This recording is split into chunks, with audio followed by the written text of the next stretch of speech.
Garrett, first to you. What does it say about the Trump campaign that we're talking about these totally false conspiracy theories, not about issues, not about the economy, 50 days out?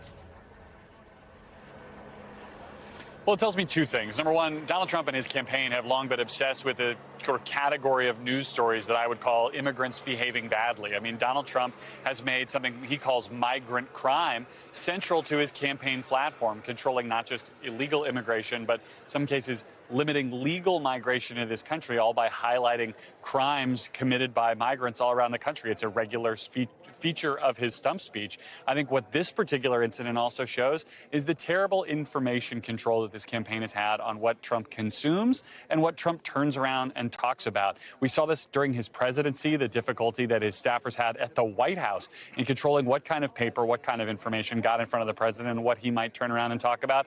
And it's very much the same on the campaign today. It can be something as simple as a meme that pops up on X or on Truth Social that gets in front of him that then kind of germinates into this full-fledged conspiracy theory that he's going to be out on the trail talking about. It has become an enormous distraction for what the campaign believes is its core message, however tangential the original concept might have been, Andrea.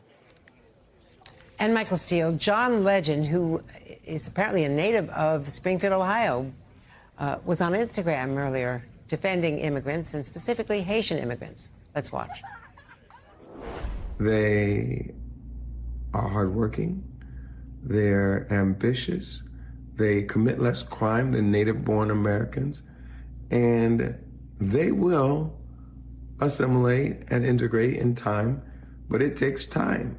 So I think all of us need to have the same kind of grace that we would want our ancestors to have when they moved here, with our Haitian brothers and sisters who move here too. And nobody's eating cats. Nobody's eating dogs. The campaign is getting uglier the closer we get to Election Day. Separately, the New York Times is reporting that in Michigan, a group that appears to have ties to Republicans, a group called Future Coalition PAC, is pushing anti-Semitic ads on YouTube about Kamala Harris's husband, Doug Emhoff, who is Jewish and has been campaigning against anti-Semitism, about Harris's pro-Israel views and her husband's faith. Clearly an effort to eat into her support among Michigan's large Muslim population, especially in Detroit. And at the top of all of this sits Jabba the Trump. That's who sits at the top of all of this. He is the one who is feeding all of these ugly memes, this derision, this vile and bile across the nation, and it's going to lead and have consequences, Andrea. Somebody, in some community is going to be impacted directly when you're closing schools because they're getting bomb threats. When you're seeing this type of nonsense being filtered into and pushed out by supporters of Donald Trump into Muslim communities, when you have to, as an American citizen, forget the status of individuals, get on a camera and say, communities are not eating your pets because people are so ignorant and so obsessed with Trump that they believe that silliness. It tells you what is yet to come and how much more difficult this campaign will be. And so I want us all to start putting at the center of all of this where it comes from. I don't give a damn about some campaign process infrastructure issues that the campaign can't control Donald Trump. No one can. He is the ringmaster of all of this.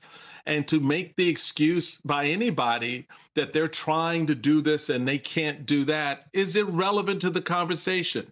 Let's focus on where this lies. Kamala Harris has said it exactly and precisely.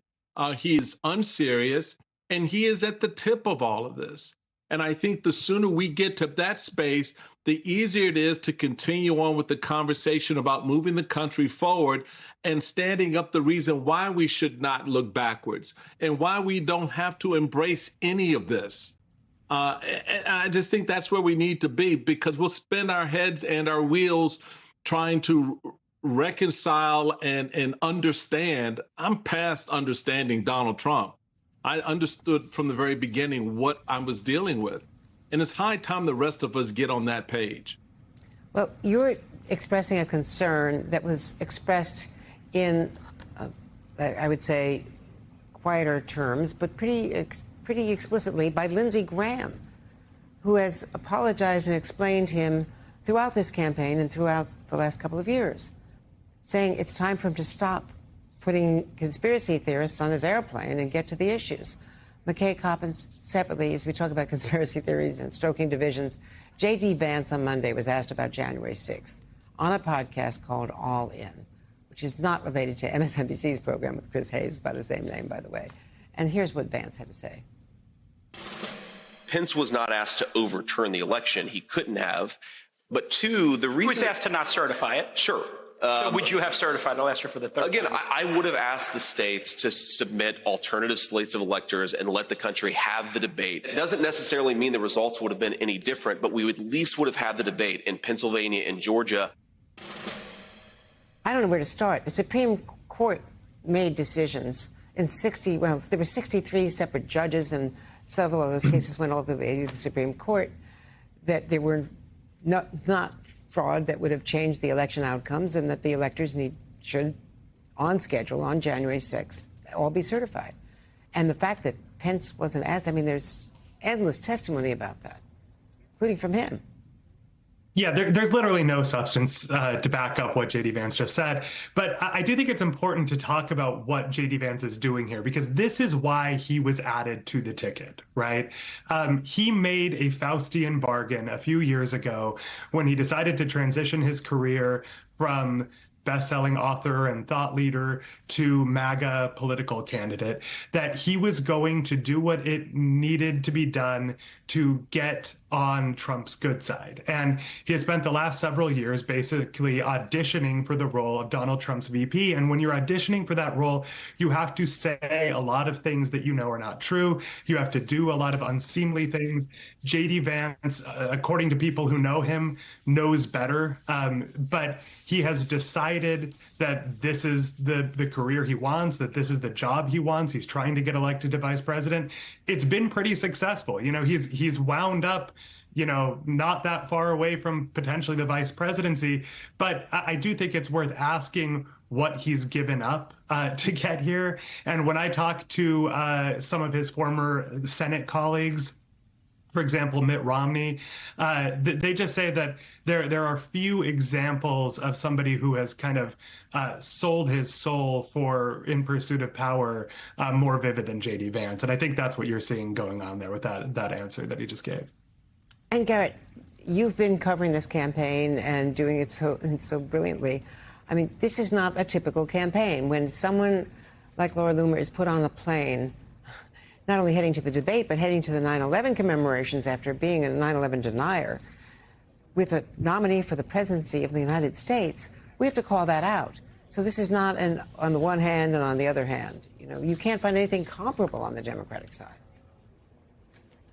No, there really is no meaningful comparison here, Andrea. And, you know, look, I'm not somebody who's particularly usually interested in what I would call like a staff story, but here I think it tells you something really important about the candidate, who he is choosing to associate with. It's a version of the conversation we had when he accepted the endorsement from RFK Jr. and essentially having to ally himself with all the controversial things that he had said as we're looking at someone who might be the next president of the United States, the kind of person who they take advice from on very important days, the kind of person who they travel around the country with, is instructive of the kind of way they would lead the country and the kind of people that they might put in a cabinet or a judgeship or any other job of substance within the federal government. And so I think it's a very much a valid thing to look at the kind of people and the kind of information that's going into Donald Trump's ears, even if he is, as Michael suggests correctly, ultimately the person who's responsible for what ends up coming out of his mouth.